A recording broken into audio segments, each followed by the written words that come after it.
Coming up on the Inside Indiana Business Television podcast, the inside story on Saab's big plans in West Lafayette.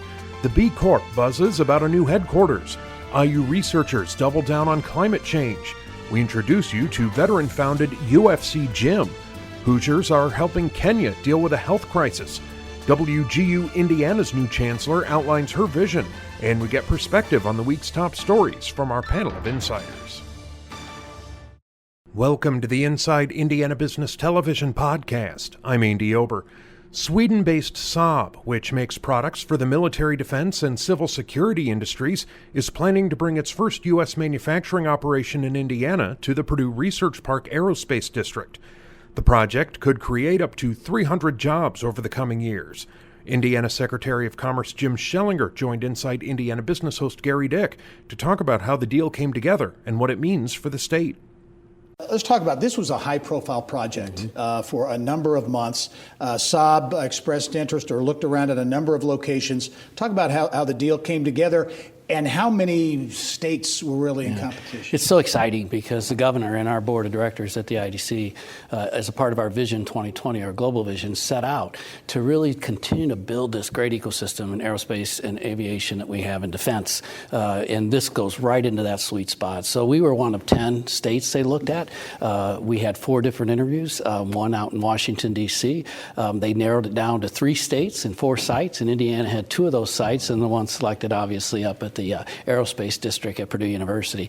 But it took, I like to tease, I'll say, in a pro baseball analogy, there's your pitchers in the rotation that pitch, and I'm that one of those. But it's the governor, it's the closer. He's the closer, and he comes in and he led all the way, every step of the way, as did President Daniels at Purdue and others in the community that did such a great job. So this was a real team effort, and it's something we should be really proud of because it's not just going to be the fuselage down the road in their partnership with Boeing. It'll be other things in cyber technology and in things like autonomous technology, 5G, a lot of things. Their president said yesterday they're going to be here over 100 years. Wow, and this is a company that puts a lot of money into R&D, and the point was made yesterday that this is a manufacturing operation, but there will be a lot of high-tech R&D on a variety of areas in the coming years. Yeah, I think their the leadership, when they got deeply involved, they saw this as a very unique situation because you've got a great ecosystem up there for manufacturing, even GE Aviation, and Tate and Lyle and some others that are up there. But yet just that continuity with one of the great all-time research universities in the country, one of the great aerospace programs in the country. And they see that as a plus because 23% of their income they spend on R&D every year. Our Mary Rachel Redmond was at the announcement at Purdue. She talked with President Mitch Daniels about the investment. It validates, I think, our innovation district concept that great companies would like to come live on the border of a first-rate research university, that we can build a place that's really attractive for top talent to live, and this will help us attract faculty and students in the future. A lot of elements to this announcement, huge on the state level. And then you look at what Purdue's doing with their Discovery Park District and Aerospace District. You mentioned, Rolls-Royce, GE Aviation is close by. Now this. Could this be a kind of a tipping point for explosive development? Well, I think they're already exploding. I'll tell you, I'm proud to go around the world and tell people Purdue University is doing some things that just not every university is doing. Not only holding tuition, which is significant around the world, but the fact that they've got the Innovation Park, Discovery Park, they've got the Purdue Research Center Foundation, and then this aerospace district is absolutely huge with their airport and their aerospace program. I think those things the pieces are all coming together in a way that's unique to any university, I think, in the country. What does this do for you as you travel literally the globe in this aerospace aviation sector, trying to attract more investment, to have this investment among others, but this, to make the statement, to point to Saab's investment here, what does that do for future deals? It's great because one of the things that Saab asked us to answer on the first trip here, they said, we want to know why did GE Aviation choose Lafayette?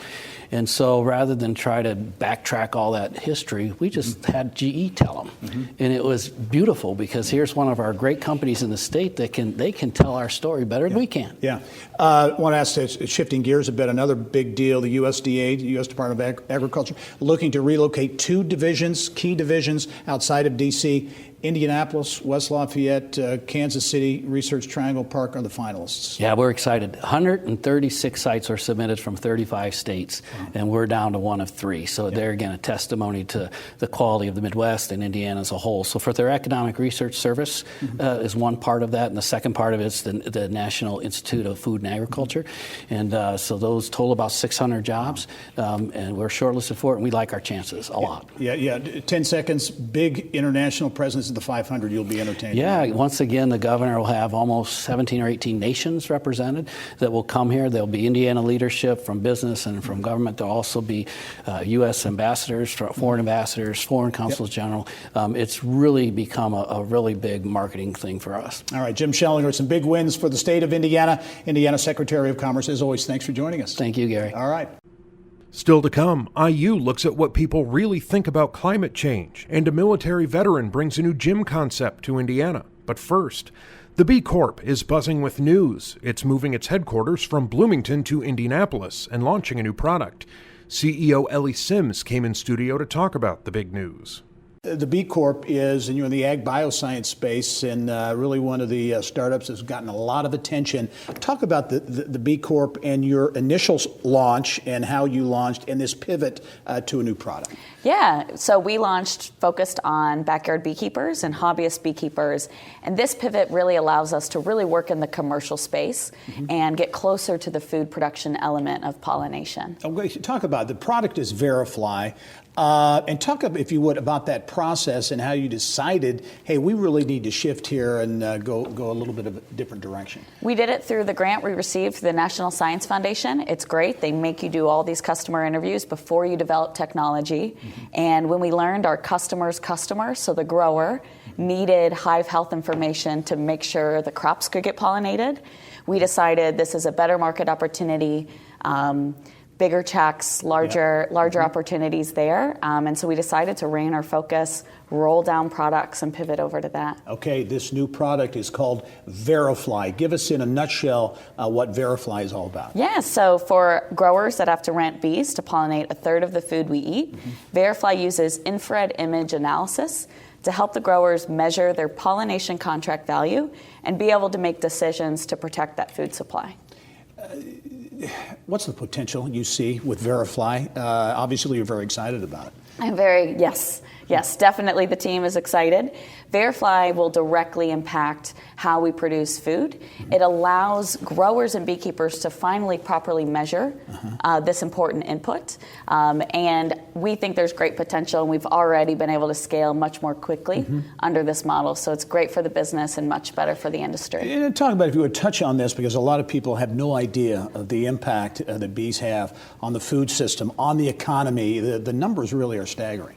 Yes. I mean, a third of our food means honeybees alone are contributing over $16 billion to the U.S. food supply. And I think it's something over $400 billion globally. Yeah. Now, you are going to be looking in all areas of food, but in particular almonds. Is that going to be a kind of a real niche focus area? Right. We launched our beach market as almonds, so we're laser focused on that. But we'll be layering in new crop markets as we grow and scale.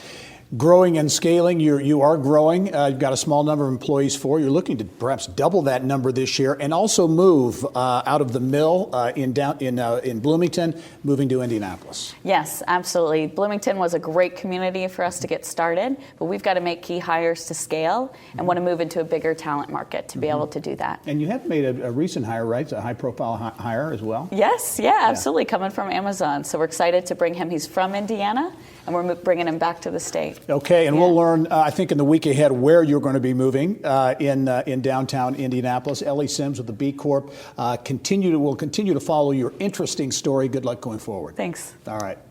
Later in the podcast, we talk to a military vet about his new gym, and we spotlight Hoosiers helping Kenyans. But now, a new statewide survey commissioned as part of an IU Environmental Grand Challenge shows 8 of every 10 Indiana residents believe climate change is happening, and 3 of 4 support efforts to address the impact of climate change.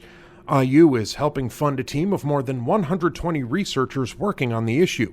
Environmental Resilience Institute Assistant Director of Policy and Implementation, Janet McCabe, joined us to talk about the survey and how it's driving the Grand Challenge. I mentioned this survey, 1,000 Hoosier residents surveyed, part of the Grand Challenges Initiative, which is such an amazing program, but it's really focused on environmental change and impacts thereof. Lots of things came out of this survey. Maybe some of your big takeaways. Absolutely. Well, I think some of the key takeaways, first I should say that this, to my knowledge, is the first such survey that's been done of Hoosiers specifically. There's lots of surveying nationally, but this is Hoosiers done by us. Yeah. And so a couple key takeaways for me were, first of all, 80% of people responding to the survey thought that climate change was happening to either a great or some extent. And that might be surprising to some people. 75% believe that it will hurt the Indiana economy, and that's something that is really important for people to understand and talk about. One of the things that I noticed specifically, though, was the question about, do you think there's scientific agreement about climate change? Because you hear that a lot, and a significant number of people think that there's a lot of debate among the scientists, and there really isn't, including among the scientists here in Indiana. Yeah. And you mentioned the economic impact, and again, this is specific to Indiana. There's also data that shows that economic impact not only could be out there in the future, but is already happening or is happening. Absolutely. So we have the benefit of a study that's going on in Indiana called the Indiana Climate Change Impacts Assessment that has identified the key climate-related changes in Indiana.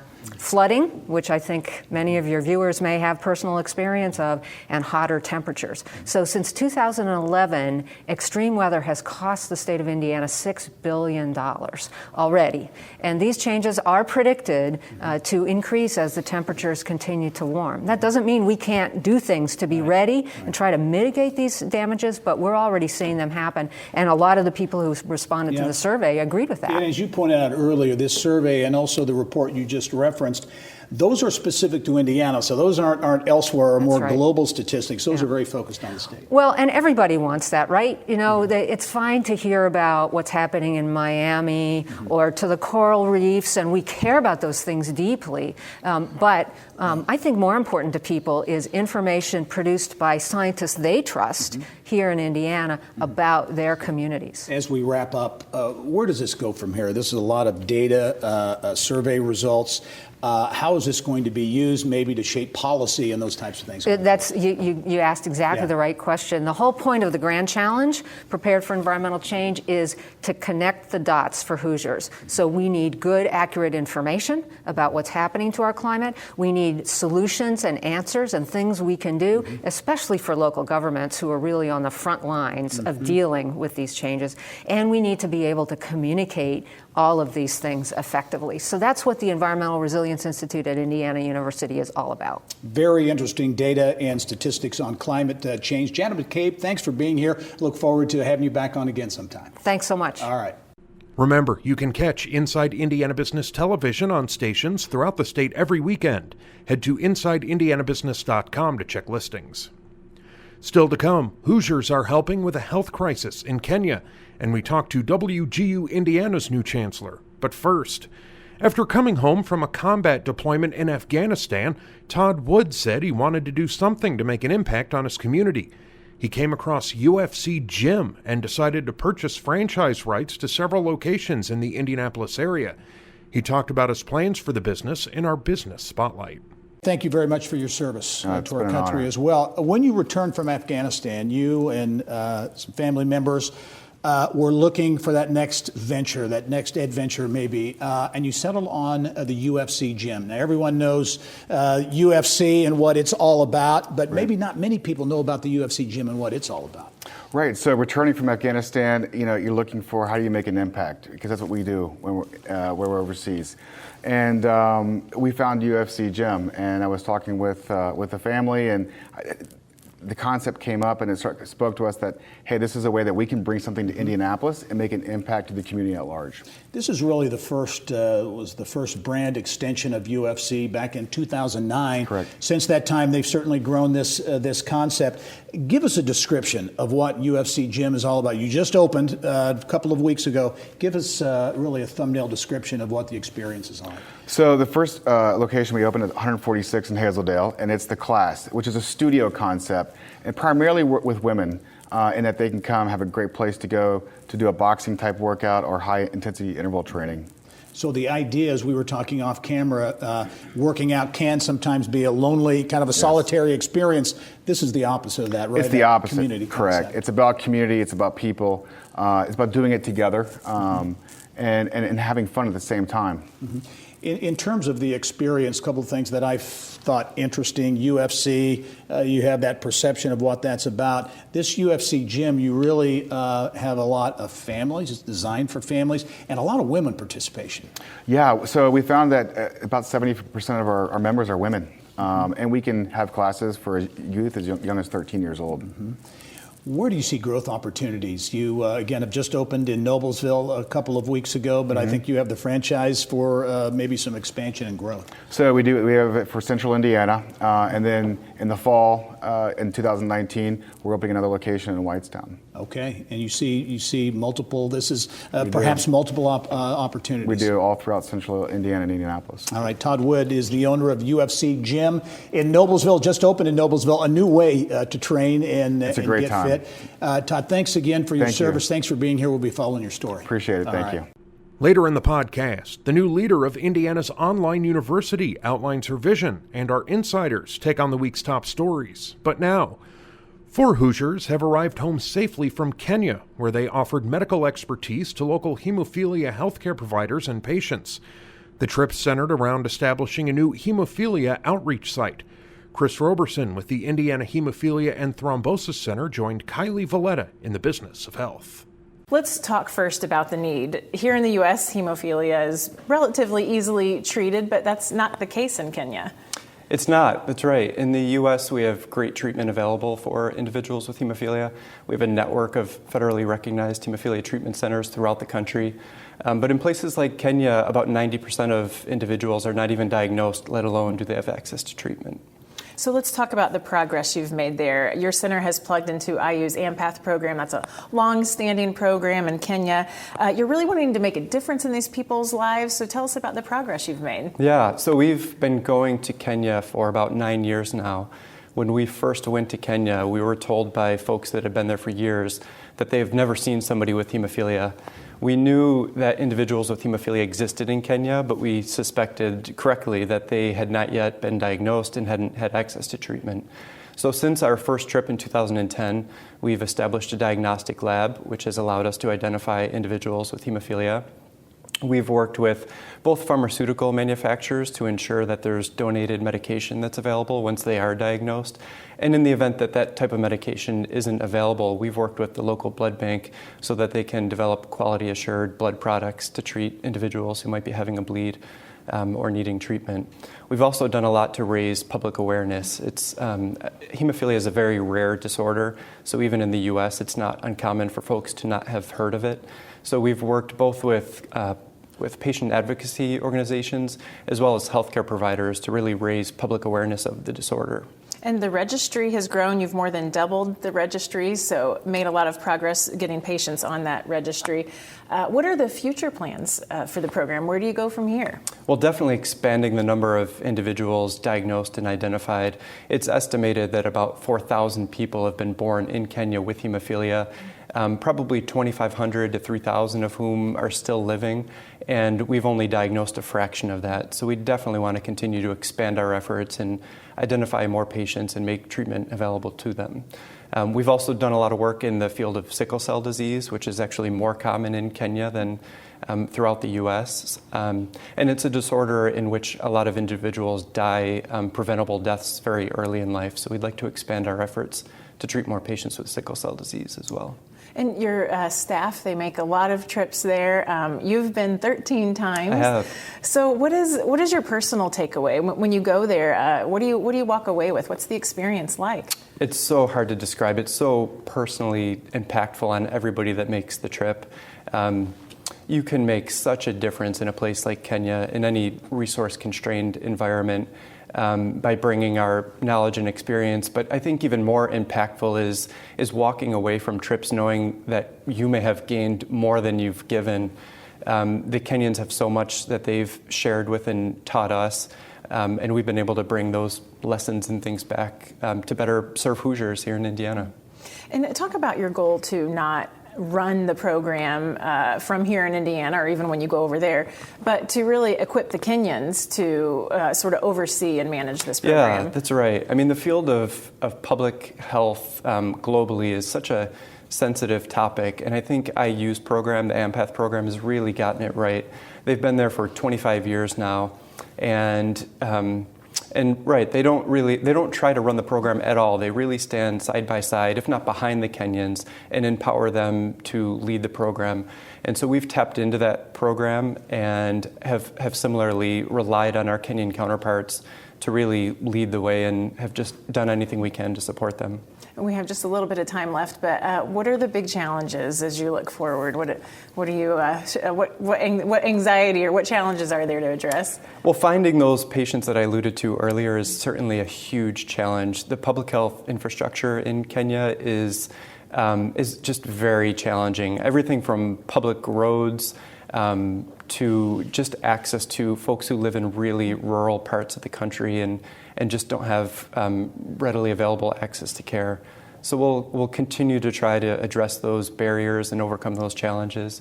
And it's a really exciting program, so we're happy to continue to be a part of it. I know you're going back in the fall, so good luck. Thank you very much.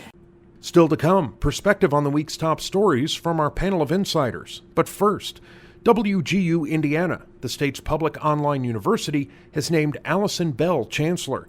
She has more than 20 years of higher education leadership experience, most recently serving as director of degree completion at IUPUI.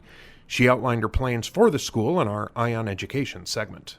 And congratulations, I guess, welcome back to WGU, having been there prior to that. Talk about your interest in this role to lead WGU Indiana. Oh, it's truly my dream job, really, Gary.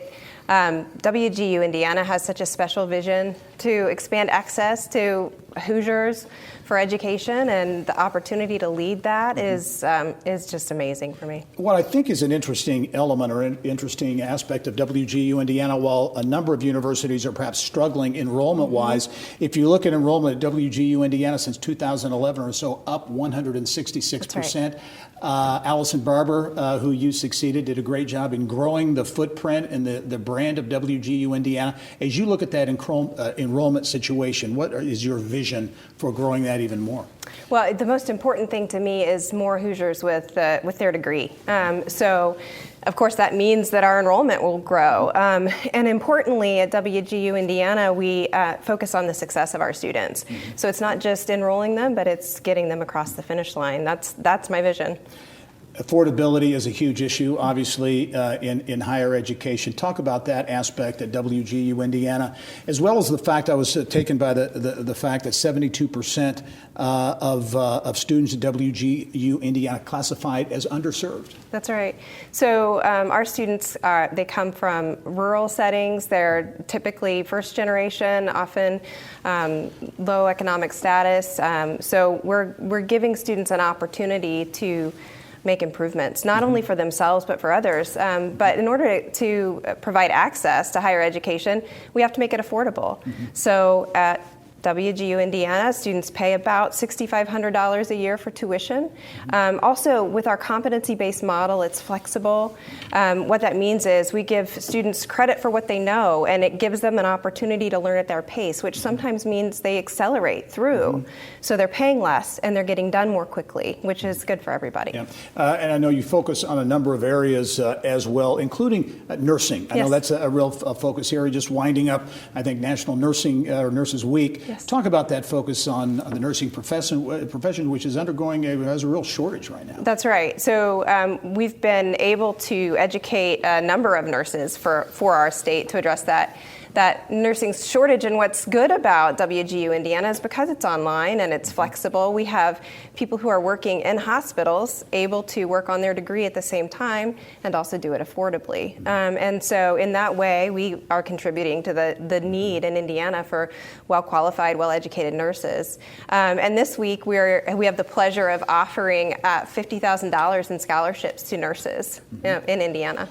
Talk about the connection to business, because I know that's the business community around the state of Indiana. As you look going forward at extending that footprint, that WGU Indiana footprint around the state of Indiana and with businesses as well. Yeah, so we have partnerships with businesses in Indiana, and we'd like to expand those partnerships and when we partner with businesses, what that means is we work with them to identify what their workforce needs are, where are their gaps, and then where might we help to educate their employees. So we offer them this affordable option for their employees to return and either earn a graduate degree or earn their first degree, identify where there might be new programs that we could work to develop to meet those educational needs for the workforce. And yes, our focus is statewide. So we wrap up, a lot of attention being paid to the number of Hoosiers with either a 4-year associate degree, credential, whatever the case might be. How do you see WGU Indiana fitting into that equation to increase those numbers? Well, our enrollments increase while other enrollments in other universities decrease, and that is because of our model. We are flexible, we're affordable, we make sense for adults. And so I think as long as we're offering this quality product that give adults an opportunity to complete their degree, will be contributing to the educational landscape in Indiana. All right, Allison Bell is the new chancellor at WGU Indiana. Allison, thanks for being here. We look forward to having you on again in the future. Thanks so much. All right. And finally, our insiders weigh in on Indiana's top business stories. This week's panel includes IndyPolitics.org publisher Abdul Hakim Shabazz, Mesereau Financial Regional Sales Director Bruce Kidd, and Beck Communications Group President Lara Beck. Bruce, I'll start with you. This Saab announcement, which I think on multiple levels was a big announcement for the state of Indiana, which is going after aviation and aerospace. Yep. Purdue with its Discovery Park district, an aerospace district there. Yep. Saab, a global name. This will be to produce parts for a trainer for the U.S. Air Force. 300 jobs, big investment too. Huge announcement for the state, and no small coincidence that Purdue has such a high focus on aeronautical engineering and engineering in general. And there's so much going on in Discovery Park and the research parks around the state with Purdue. There's just an awful lot of positive momentum with that university right now. It's an asset for our state, for sure. Do you think this announcement, because GE Aviation is close by there, Rolls-Royce has a facility in that aerospace district, now with this big announcement, there's sometimes that tipping point where, a big one comes in and more start to really happen. Yeah, it reminds me of when, young companies are trying to raise money, and the first check is the most important one you get. And the tipping point is when you start to have a group of investors that want to get involved. That's what you have going on up at Purdue and West Lafayette, is you've got a critical mass now. And those companies love to collaborate off of each other and tap into the university resources, faculty and students. It's a tremendous opportunity for us. It's also a sign, too, of Purdue's strength. And when you think about what President Daniels has done and how he is, Purdue's really going to sneak up on everybody. And they are so well poised, especially with the training component. The other piece about this deal that really stood out to me is that there was a lot of regional bipartisan cooperation. Even Mayor Rosworski across the river said, hey, I'm going to chip in some training grant dollars because those folks that are living there are going to be coming over here. So it really has a lot, I think, shows the strength of what that regional cooperation and what that means. Actually, if I were IUS, are getting a complex about now because Purdue's doing so well, to be honest with you. But then I went to Illinois, so what do I know? No, I really do think that a lot of this boils down to the leadership at Purdue and Mitch Daniels, and sort of, if I may coin a phrase here, taking Purdue to that next level, building on what they've done well, in engineering and aerospace and aeronautics, and this is just a natural progression of all that. And you mentioned IU, and obviously a world-class university there, and it kind of illustrates what Indiana has here, you've got a Purdue, you've got IU, you've got a number of private institutions, other public schools as well. So the academic firepower here literally is really good. And Purdue's also building that pipeline, too, when you think about the Purdue Polytechnic and the high school and breaching down into that level. So they really are coming at this from a very creative and position of strength, too. Purdue could be in the mix for another big economic development deal that is really beginning to come into focus now. The U.S. Department of Agriculture is looking to move 2 key divisions, a total of 600 employees, move those divisions out of Washington, D.C. to another site or sites elsewhere.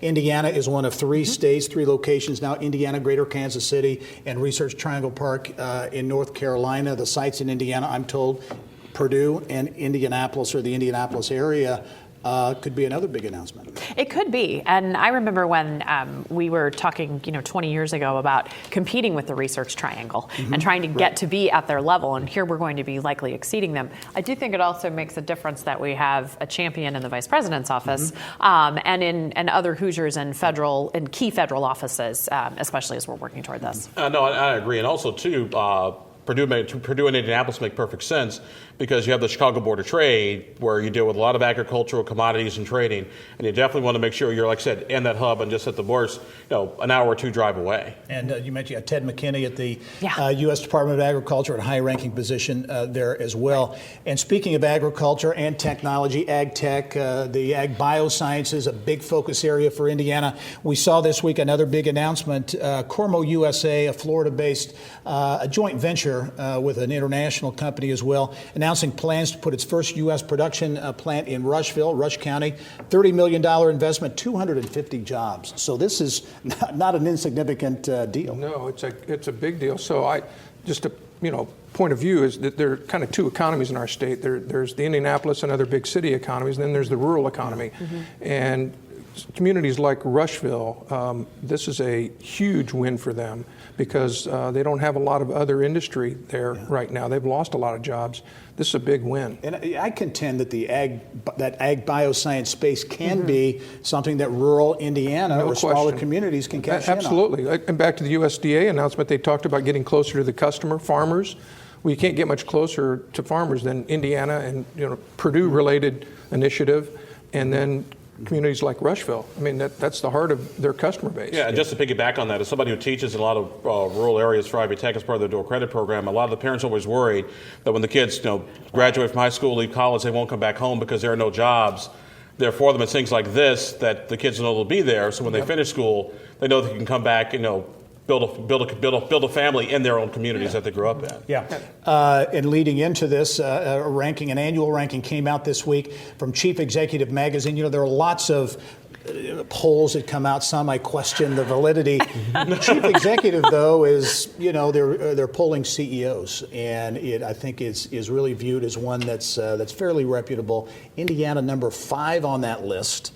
I think the only non-Sunbelt state in the top 15 for economic development. These are CEOs saying if they had to move their company, where would you want to go? Indiana gets high marks. Yeah, it's not surprising we get high marks. And I think part of that is because of the workforce we have, the education, all the different things we're talking about. I do think, though, for our legislature, especially as we move into coming years, the fact that we still don't have a real solid hate crimes law. We've got issues with the smoking age, with healthcare, with those pieces that can detract from that. So if our legislature has to keep acting to move us forward in some of those areas that really matter to workforces, especially when they're moving into other communities. Speaking of the legislature, gaming was a hot topic, certainly at the Indiana General Assembly. Abdul and Governor Holcomb this week signing that gaming bill into law. That's right. Live dealers at the two racinos moved up to 2020. You'll see casino moving from Gary, also possibly Terre Haute. And the big one for a lot of people is the sports betting from your telephone, as long as it can go through one of the casinos. And it's ironic because it was almost a year ago, a couple days after Mother's Day, that when the Supreme Court said, hey, states, you cannot ban sports betting. So it only took Indiana lawmakers a year to get their act together, unlike Sunday sales or... I love how you mark sports betting and Mother's Day together. I love that, how you put it all good. together. Yeah. You can never go wrong betting on Mother's Day. What's going to be, it's early obviously, but what's going to be the impact ultimately of these changes? We had Shelbyville Mayor Tom DeBon on talking about live dealers and talking about the economic impact of jobs and what investment might be made into the facility there. What do we think the impact of the... Like I said, number one, you're talking, the short-term impact is, it's things like jobs, it's things like economic development. But longer term, as more casinos start to pop up in my hometown of Chicago, in Ohio, in the Cincinnati area, in Kentucky, even the Potawatomi tribe up in South Bend, right, as it becomes more and more competitive, Indiana's got to stay on pace, otherwise you're going to get left behind. Mm-hmm, yeah. Staying in the political realm, it was primary election day this past week in Indiana. Really somewhat of a boring event, with the exception of Gary and Karen Freeman Wilson there. Yeah. The incumbent lost her primary. And it's interesting because I was talking to some of my friends up in Gary, like, did anybody see this coming? They were all like, yeah, we did. Really? Nobody else in Indiana did, because there have been a lot of issues, a lot of problems. Also, after 8 years as mayor, Gary really hadn't made the progress a lot of people hoped that Karen would have made, and so that's why they went the other route. But my Democratic friend, she understands their politics much better than I do. Well, I don't know about that, but I was surprised. I'm an outsider. You're from down here, but yeah. I was impressed by what she was trying to do up there. Yeah, I was too, and I think that being mayor of any city is a really incredibly hard job. I think being an elementary school principal is probably on par with being a mayor in terms of difficulty. But she had really made a lot of progress. There were a lot of different things she was doing, especially on the economic development front. But all politics are local, so especially when you're talking about primary politics. And it's also really hard to be a consecutive term mayor. Once you get through a couple terms, it really is hard to stick around. So it's disappointing for her, but I think that the person who beat her, definitely has a bright future ahead. Okay, too. Looking ahead, the state's capital city, Indianapolis, a Jim Merritt, Joe Hogsett race, expectations? Every time my friends tell me that Jim Merritt can't win because Joe Hogsett has polling and the financial numbers, I have two words for them: Greg Ballard.